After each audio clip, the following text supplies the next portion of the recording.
Silent fields. I was 10 years old, living on our farm in the flatlands of Kansas, when everything I knew was taken away. Our house sat alone in the middle of endless fields with golden corn stretching out as far as I could see, whispering secrets in the wind that sometimes sounded like faint, ethereal voices calling from the horizon. The house was old, its gray paint peeling like skin from a forgotten corpse, and the wooden floors creaked with every step, as if the spirits of past owners stirred beneath them. At night, the walls seemed to hum with secrets, shadows shifting unnaturally in the corners, but I always felt safe with my family, Mom, my stepdad, Harlan, and my brother, Dylan. That night, though, safety disappeared like dust in the wind, replaced by a darkness that clawed at the soul, leaving behind echoes of unseen horrors. It started like any other evening. We were gathered around the kitchen table, eating meatloaf. The smell of gravy filled the air, and Mom had sprinkled extra cheese on my plate, knowing it was my favorite. The table was covered with a faded floral cloth, and a single bulb hung above, casting soft shadows on the walls that danced like spectral figures in the dim light. Harlan was talking about his day at the grain elevator, his voice loud and cheerful, though sometimes it echoed strangely, as if the house amplified it with a hollow undertone. "This new conveyor they installed, it's a beast," he said, leaning back in his chair. "Took me and two other guys all morning to figure out why it kept stalling." Dylan, who was 14 and always trying to sound grown up, smirked. "Bet I could have fixed it in half the time," he said, twirling his fork in his mashed potatoes. I giggled, kicking him lightly under the table. His sneakers nudged me back, and I stuck out my tongue. "Both of you, settle down," Mom said, but her eyes were warm, crinkling at the corners, though in the flickering light, they seemed to hold a fleeting sadness, like a premonition of the shadows to come. She reached over and tucked a strand of my hair behind my ear. "You're getting gravy on your chin, sweetheart." I wiped my face with a napkin, feeling a little embarrassed, but happy, even as a chill breeze rattled the window, whispering faintly through the cracks. "Can I have seconds?" I asked, holding up my plate. "You're a bottomless pit," Harlan teased, but he scooped more meatloaf from the pan and plopped it onto my plate. "Eat up, kiddo." After dinner, I helped Mom with the dishes. The sink was full of soapy water, and I stood on a little stool to reach the counter. The plates clinked as I dried them, and Mom hummed a tune I didn't know, her voice blending with the creaks of the house that now sounded like distant moans from the fields outside. "You're getting so good at this," she said, handing me a wet glass. "Pretty soon, you'll be running this kitchen."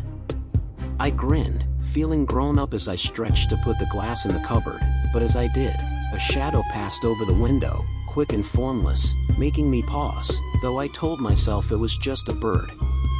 "Maybe I'll make dinner tomorrow," I said. "Oh, really?" Mom laughed. "What's on the menu?" "Mac and cheese," I said.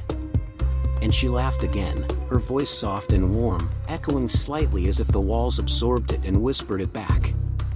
When we finished, I went to my room at the end of the hall. My bed was pushed against the wall, covered with a quilt Mom had made, all patches of red and green that seemed to shift patterns in the low light. I climbed under the covers with my favorite book, a dog-eared copy of a mystery story about a boy explorer. The words blurred as my eyes got heavy, and I fell asleep with the book open on my chest, the lamp still glowing on my nightstand, casting elongated shadows that twisted like fingers reaching from the darkness. I don't know what time it was when I woke up, but the house was quiet, too quiet, as if the very air held its breath, waiting for something malevolent to stir. Then came my mother's scream, sharp and raw, slicing through the darkness like a blade from the abyss. It was followed by a sound I'll never forget, a loud boom like thunder trapped inside the house, reverberating with an unnatural echo that seemed to come from the walls themselves. Then another and another. Gunshots. My heart slammed against my ribs, and I sat up, clutching my blanket so tight my knuckles hurt, the fabric feeling cold and alive under my fingers. My room was dark except for the faint glow of the lamp, and shadows danced on the walls like monsters awakened from slumber, their forms twisting and whispering faintly in the corners of my vision. I wanted to run to Mom, to find out what was happening, but my body wouldn't move. I just sat there frozen, listening, as a cold fog seemed to seep under the door, carrying whispers that sounded like my name being called from far away. The house was old, and every sound carried, creaking floorboards, the faint groan of pipes that now sounded like anguished sighs from buried souls. But now I heard something else, heavy footsteps, slow and deliberate, coming down the hall, each step making the floor squeak with a rhythm that echoed like a heartbeat from the grave. Each step got closer and closer to my room, accompanied by a low, indistinct murmur, as if the intruder whispered curses to the shadows. I slid under the covers, pulling them over my head like they could hide me, but the fabric felt thin against the encroaching dread. My breath was loud in my ears, and I tried to hold it, to make myself small and silent, but visions flickered in my mind, pale faces pressing against the window, eyes glowing with malice. The footsteps stopped outside my door. I heard the doorknob rattle, then a loud bang as the door flew open, slamming against the wall with a force that shook the room, dislodging dust that fell like spectral snow. I peeked out from under the blanket, just enough to see. A man stood in the doorway. He was tall, dressed in dark clothes, a black jacket and jeans that looked dirty, stained with what seemed like earth from a fresh grave. His face was hard, his jaw tight, and his eyes were empty, like he wasn't human, more like a vessel for something ancient and evil, his gaze pulling at my soul. He held a big gun, the kind hunters used, its barrel glinting in the lamplight with an unnatural sheen, as if forged in darkness. He looked at me, his head tilting slightly like he was deciding something, and in that moment, a whisper filled the air, low and insidious, urging him on. I didn't think, I just acted. I let my body go limp, falling back onto the bed, my eyes half closed, pretending to be part of the shadows. I held my breath, praying he'd think I was already gone, but the air grew heavier, charged with a presence that made my skin crawl. He took a step closer, his boots loud on the wooden floor, each thud echoing like a drumbeat from the underworld. I could smell him now, sweat and something sharp like gasoline, mingled with the rot of decay that seemed to emanate from his very being. He stood over me, so close I could hear his breathing, rough and uneven, laced with a faint rasp that sounded like laughter from beyond. My heart pounded so hard I was sure he'd hear it, but I kept my eyes slitted, watching his shadow loom over me, stretching impossibly long across the wall, twisting into grotesque shapes.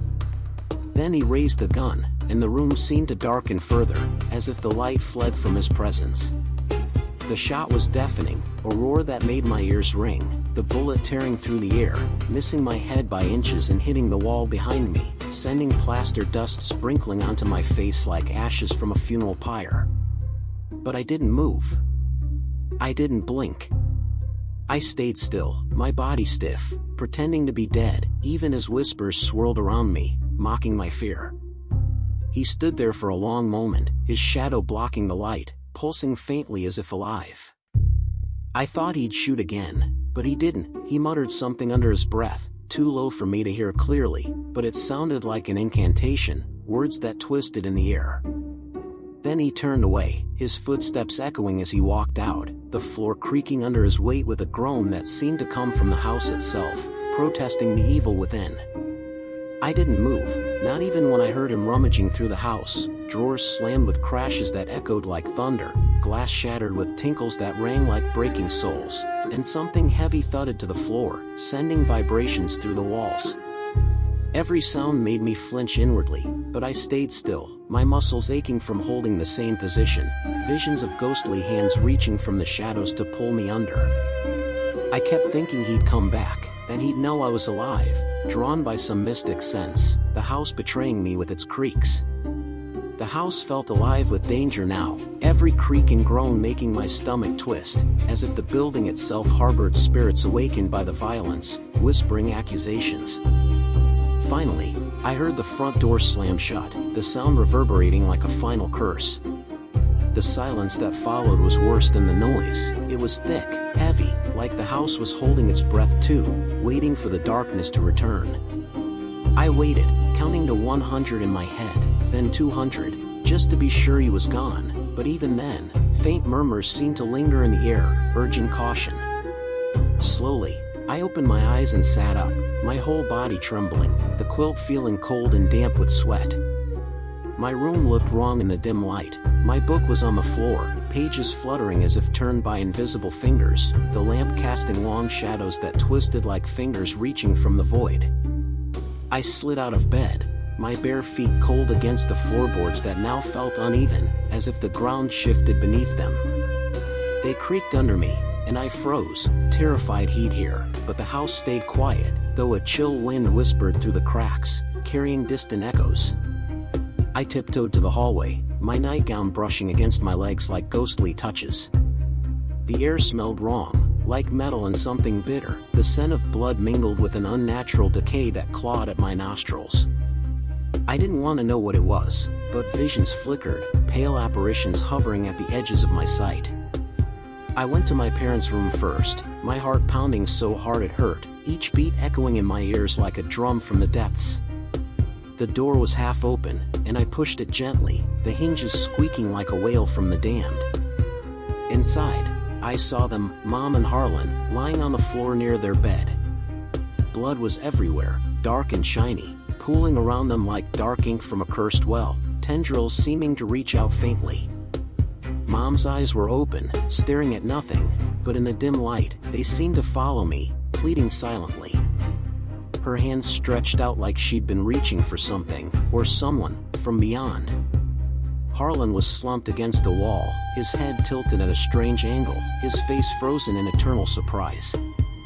I wanted to scream, to run to them, but my legs wouldn't move. I just stood there, tears burning my eyes, my breath coming in short gasps, as whispers filled the room, faint voices murmuring regrets.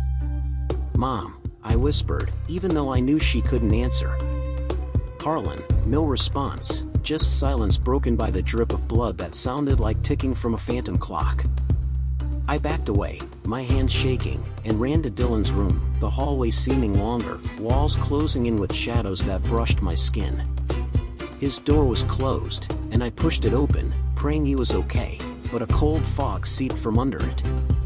"Dylan," I said, my voice small.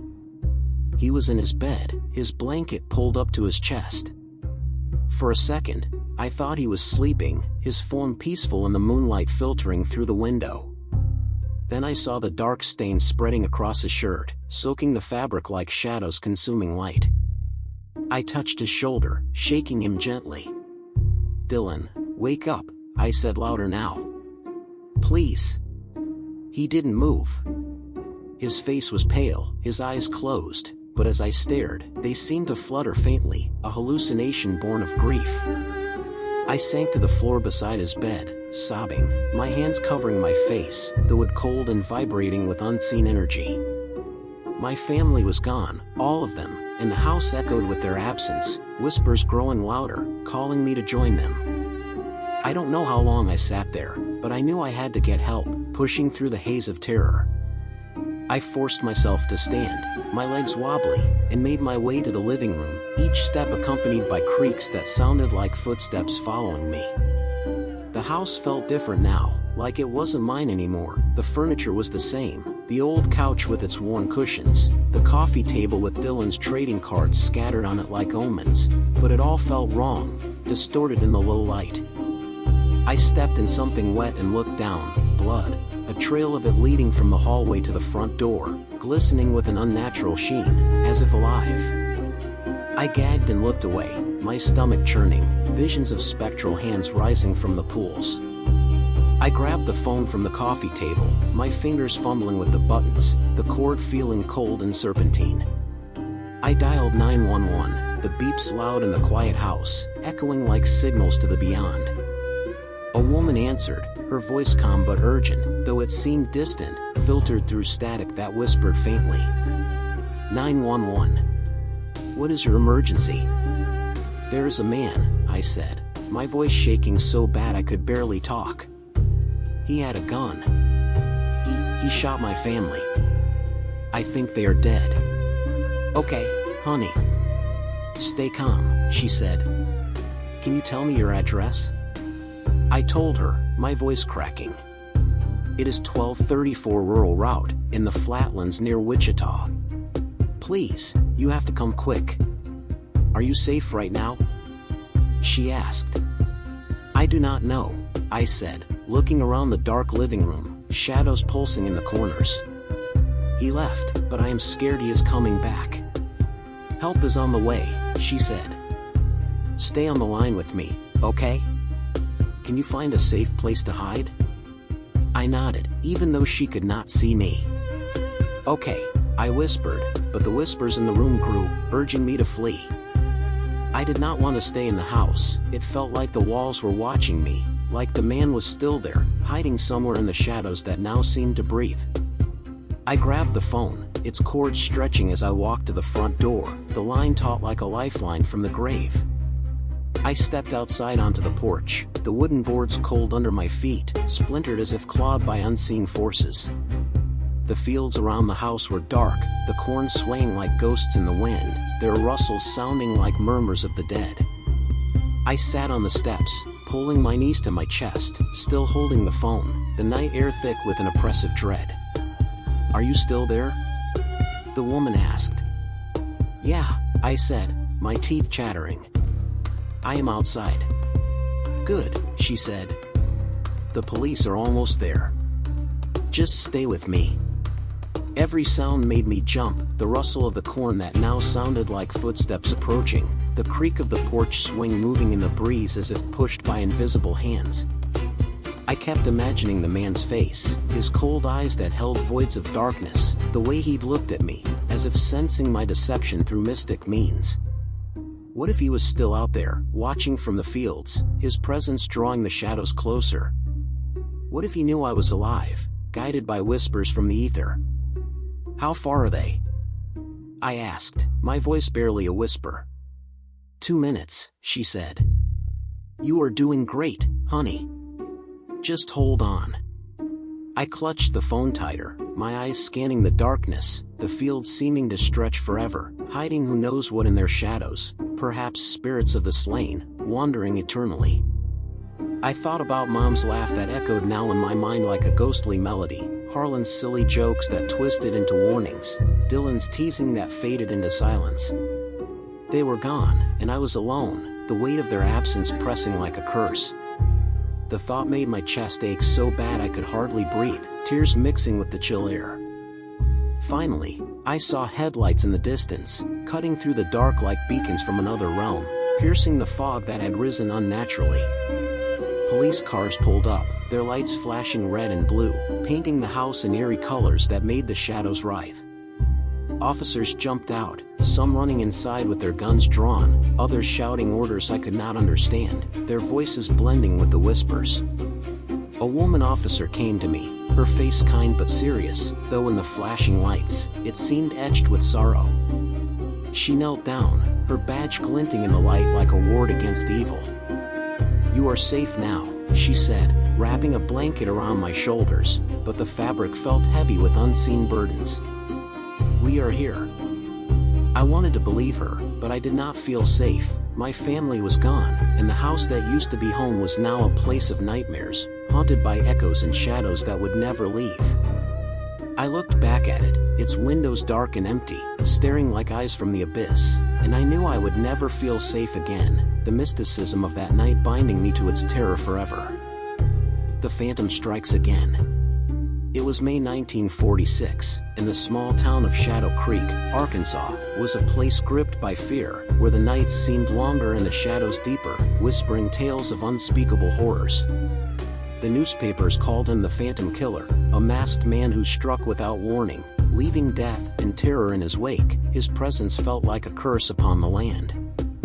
He had already attacked 3 times, targeting young couples parked on lovers' lanes under the full moon, each assault accompanied by eerie howls that locals swore came from no earthly beast. Each time he wore a mask that seemed to shift in the moonlight, used a gun that echoed unnaturally through the valleys, and left his victims either dead or barely alive, their survivors babbling of ghostly whispers urging the killer on.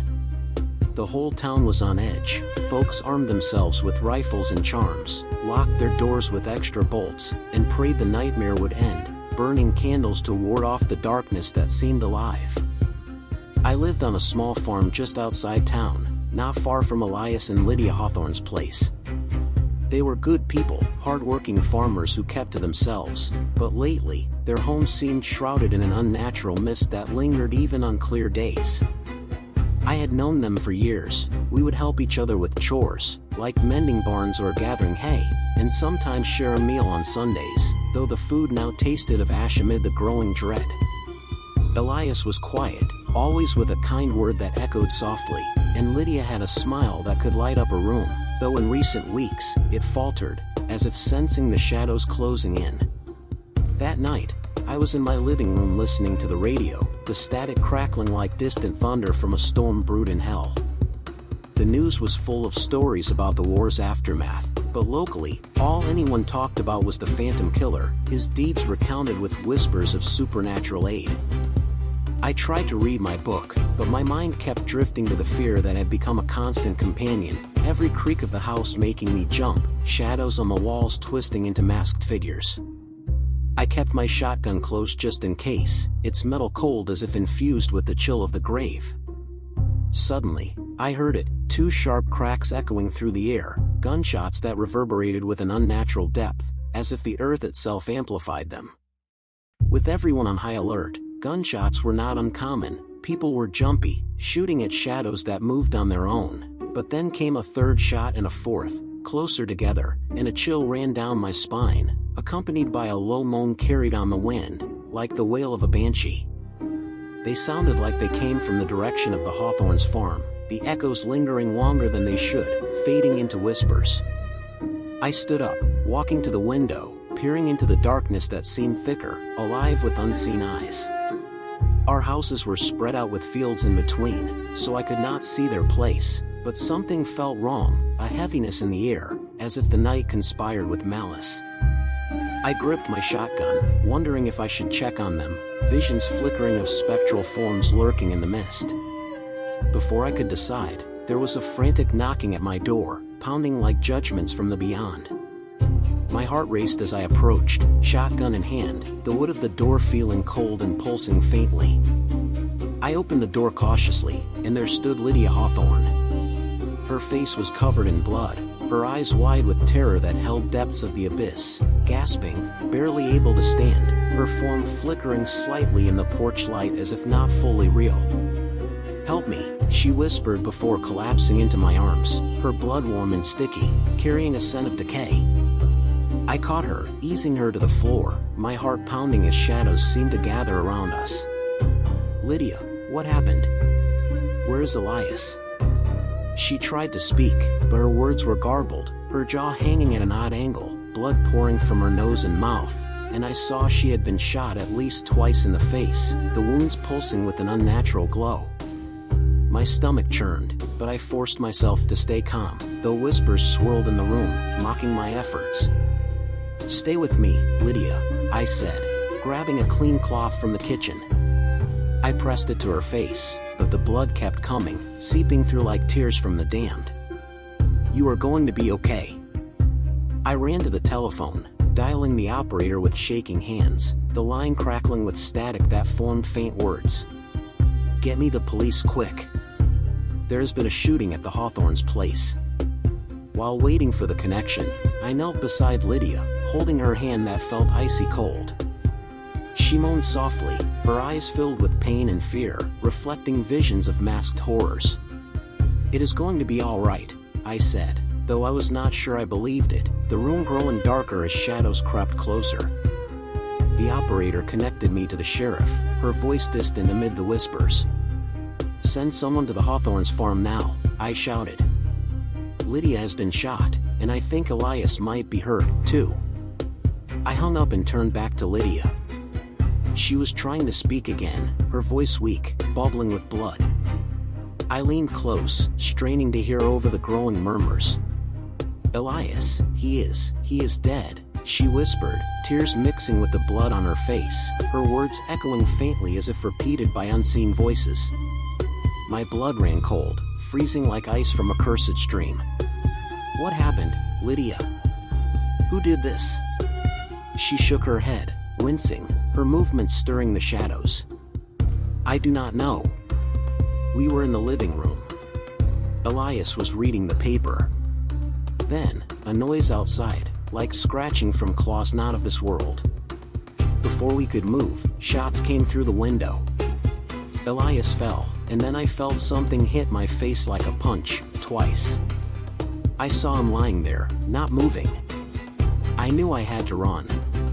I went out the back door and came here."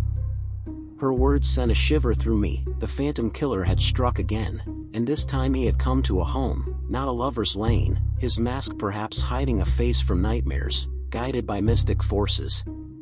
"You did the right thing, Lydia. You are safe now." But I was not sure that was true. The killer could still be out there, hiding in the fields, watching us with eyes that pierced the veil. I glanced at the window, half expecting to see a masked face staring back, its outline shifting unnaturally. Sirens wailed in the distance, growing louder, cutting through the night like alarms against the supernatural. "The police are coming," I told Lydia, squeezing her hand as whispers urged silence. "They will take care of you." She nodded weakly, her grip tightening on mine, her skin cold as death's touch. When the police arrived, they moved quickly. 2 officers helped Lydia into an ambulance while others headed to the Hawthorne's farm, their flashlights piercing the fog like wards. I stood on my porch, watching their lights flash in the night, my mind racing with visions of ethereal masks. What had happened over there? Was the killer still nearby, his presence drawing the mist closer? Later, I learned the awful truth. Elias had been killed instantly, shot twice in the back of the head, the wounds seeming to smoke faintly in reports, like branded by hellfire. The killer had fired through the living room window just a few feet away, like an execution ordained by dark forces. The police found no signs of a struggle, no clues about who had done it, but whispers of footprints that vanished mid-step. The town was in chaos. This was the 4th attack, and the first time the killer had struck a home, as if the phantom grew bolder, fed by the fear. It felt like nowhere was safe anymore, the nights haunted by apparitions. People boarded up their windows with sigils, set up homemade alarms with bells and strings, and some even left Shadow Creek for good, fleeing the curse. A few days later, I spoke with Sheriff Harlan Voss at the general store, the shelves seeming to lean in, listening. He looked exhausted, his eyes heavy with the weight of the case, shadowed as if drained by unseen entities. "We are doing all we can," he said, rubbing his face. "But this guy is smart. He leaves no traces, no witnesses who can identify him, only echoes and shadows." "What about Jed Harlan?" I asked. Everyone had heard about the local man arrested for bootlegging, suspected by some to be the Phantom, his alibi whispered to be false. Voss sighed. "We have looked into him. His wife says he was home during the attacks, but she is not exactly trustworthy, rumors of her seeing visions. Without solid evidence, we cannot pin the murders on him." It was maddening, knowing the killer might be walking among us, free to strike again, perhaps possessing those around us. The police found a lantern near the Hawthorne's house, its light flickering unnaturally when tested, and the newspaper printed a picture of it, hoping someone would recognize it, but it led nowhere, only tales of similar items and old ghost stories. Nearly 400 people were questioned, but no one was charged, their denials laced with fear of retribution from beyond. Weeks passed, then months, and the attacks stopped as suddenly as they had begun, the full moons passing without incident, though whispers persisted. Some said the Phantom had moved on, others that he had died or been jailed for another crime, or perhaps banished by unseen forces. But no one knew for sure, the mystery lingering like fog. Life in Shadow Creek crept back to normal, but the scars remained, etched in the soul. For those of us who lived through it, the fear never fully faded. Every creak in the night, every shadow in the moonlight brought back memories of that spring, accompanied by faint apparitions in the corners of vision. Lydia's wounds healed, but her heart did not. She moved away after Elias's funeral, unable to stay in the house where her husband was murdered, haunted by echoes of gunshots. I heard she went to live with family in another state, trying to start over, though letters spoke of nightmares. As for me, I still live on my farm, but that night changed me. The land seems cursed, the fields whispering warnings. Sometimes when the wind howls through the trees, I think I hear gunshots in the distance, blended with laughter from the void. I wonder if the phantom is still out there, waiting for the next full moon, his mask concealing horrors eternal. The poison calves. I heard the cows cry that afternoon, a sound that chilled me to the bone, a wail of loss, of grief that only a mother can make when her calf is gone, echoing across the fields like a lament from ancient spirits. It was a deep, mournful moan that I knew all too well, carrying with it a sense of foreboding, as if the land itself mourned. I was in the barn fixing a fence when it reached me, the tools in my hand feeling heavy with omen. I dropped them and ran toward the pasture, my boots crunching on the dry earth that seemed to shift unnaturally underfoot. As I crested the hill, I saw her by the pond, standing over something, the water's surface rippling with reflections that distorted into faces. I quickened my pace, and as I got closer, I saw it, the body of her calf lying still on the ground, its form shrouded in an eerie mist that rose from the soil. I knelt beside it, hoping against hope that it was just sleeping, but I knew better. Its eyes were open, lifeless, staring into a void that pulled at my soul, and there was no sign of what had killed it, no blood, no wounds, just death, accompanied by a faint whisper in the wind. I called the vet, Dr. Harlan, who came out that same day, his arrival heralded by a chill breeze that stirred the leaves like restless ghosts. He performed a necropsy and found something alarming, grains of toxic fertilizer in its stomach, glowing faintly under his light as if cursed. Someone had poisoned my calf, and the air grew heavy with malice. That was February 2014, the start of a nightmare that would not end, a shadow that enveloped the ranch like a veil from the other side. Over the next 4 years, I lost 18 more calves, all in the same way. Each time, I would find them dead with no explanation until the vet confirmed the same poison, the bodies seeming to attract unnatural fog. The sheriff's office, game wardens, even a special ranger from the Montana Stock Growers Association, they all came, took samples, asked questions, but no one could find who was doing this or why, their investigations thwarted by whispers and vanishing clues. I started to feel like I was being watched, like someone, or something, was out there in the shadows of my own land, waiting to strike again, their presence manifesting as cold spots and faint apparitions. I would walk the perimeter at night, my flashlight cutting through the darkness that seemed thicker, listening for any sound that did not belong, but instead hearing murmurs that sounded like accusations from the dead calves. But there was nothing, no footprints that faded mid-step, no tire tracks that vanished into mist, no broken fences twisted by unseen hands. It was as if a ghost was haunting my ranch, a malevolent spirit feeding on the life here. But I knew better, this was human, and that made it worse, blending with the supernatural dread that now permeated the air. My daughters were worried. One evening, as we sat on the porch watching the sun set over the hills, casting long shadows that twisted like serpents, Olivia spoke up. "Dad, maybe you should sell the place," she said, her voice trembling as a wind whispered through the trees. "This place, it is not safe anymore, the shadows grow longer each day." I shook my head. "This is our home, Olivia. Your great-grandfather built this ranch with his own hands, under moons that seemed to watch. I cannot just walk away." "But at what cost?" she asked, her eyes filling with tears that reflected the dying light. "Your health, your peace of mind, it is not worth it, not with the whispers at night." I did not have an answer for her, all I knew was that I could not give up, not yet, even as visions plagued my dreams. This ranch, 112 acres of rolling hills and fir trees in the heart of western Montana, had always been my sanctuary, but now the trees leaned in like sentinels guarding secrets, their branches scratching messages in the wind. My family had owned this land for over a century. I had grown up here, learned to ride horses and brand cattle here, under skies that now seemed eternally overcast. My grandfather and great-grandfather worked the soil, raised cattle here, their graves nearby seeming to stir at dusk. Now it felt like a battleground, tainted by an unseen enemy whose malice seeped into the earth, poisoning not just the animals but the very essence of the place. Every night I would patrol the property, my old dog Buster by my side, his growls low as if sensing phantoms. The moon cast long shadows across the fields, and every rustle of the grass made me jump, visions of translucent figures darting just out of sight.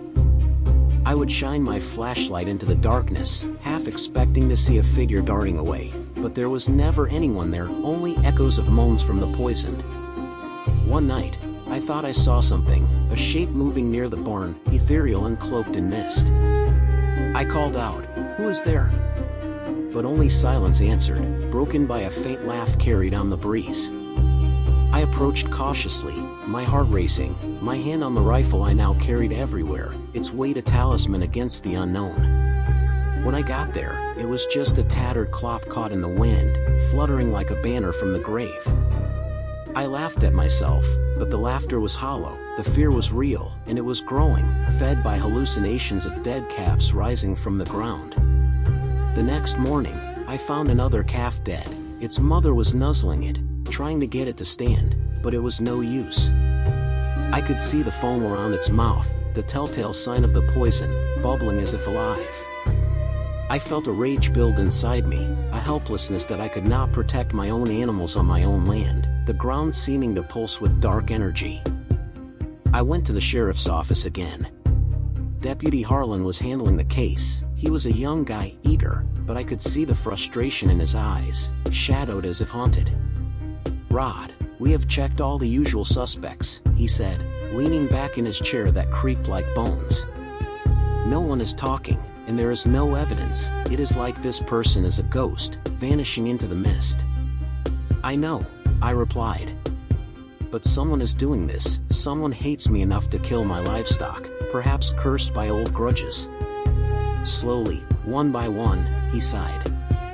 "We will keep looking, maybe set up some cameras, see if we can catch this person in the act, though the lenses fog unnaturally at night." But deep down, I knew that might not help. Whoever was doing this was careful, too careful, guided by forces beyond sight. As I left the station, I saw Garrett, a guy I had fired a few years back for negligence, sitting on a bench outside smoking a cigarette. Our eyes met, and for a moment, I thought I saw something, guilt maybe, or defiance, his face flickering in the light like an apparition. But then he looked away, and I kept walking. I could not accuse him without proof, and I had none, but the thought lingered in my mind, twisted with visions of him whispering incantations. Could it be him? Or was it someone else, a neighbor I had argued with over water rights, a stranger who had moved nearby with eyes that held voids, or just some entity with a grudge I did not even know about, manifesting through human hands? Christmas that year was tough. My daughters and grandkids came over, and we tried to make it joyful, but the shadow of the dead calves hung over us, the trees' lights flickering as if protesting. My grandson, wide-eyed, asked, "Grandpa, why are the cows dying?" I struggled to answer. "Sometimes bad things happen, son, but we are working on it. The police are trying to find out who is doing this, though the nights bring whispers of more to come." Later, Olivia pulled me aside. "Dad, maybe it is time to think about selling this place. It is not safe anymore, the land cursed." I shook my head again. "This is our home, Olivia. I cannot let some coward drive me off my land, not when the spirits of our ancestors watch." "But at what cost?" she asked, her voice breaking. "Your health, your peace of mind. It is not worth it." I did not have an answer for her. All I knew was that I could not give up, not yet, even as dreams of poison fields haunted me. One evening, as I was feeding the cattle, I noticed something odd, a fresh set of tire tracks leading to the back of the property, fading into nothingness midway. They did not belong to any of my vehicles. My heart skipped a beat. Finally, a lead, though the air grew cold around them. I followed the tracks, which stopped near the fence line, the wires humming faintly. There, half buried in the dirt, was a small bag, emanating a subtle glow. I picked it up carefully. It was filled with the same toxic grain that had killed my calves, the particles shifting as if alive. My hands shook as I held it, hope and fear mixing in my chest, whispers urging me to drop it. This was it, I thought, the clue we had been waiting for, perhaps left by spectral means. I rushed to the sheriff's office, my heart pounding with anticipation, the bag heavy with curse.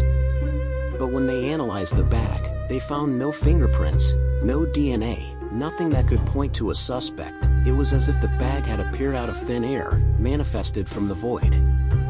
That night, I sat on the porch, staring at the stars that seemed dimmer, wondering if I would ever know the truth, the wind carrying moans from the pasture. The ranch, once my pride and joy, now felt like a prison, trapping me in this endless cycle of death and mystery, the buildings creaking with unseen presences.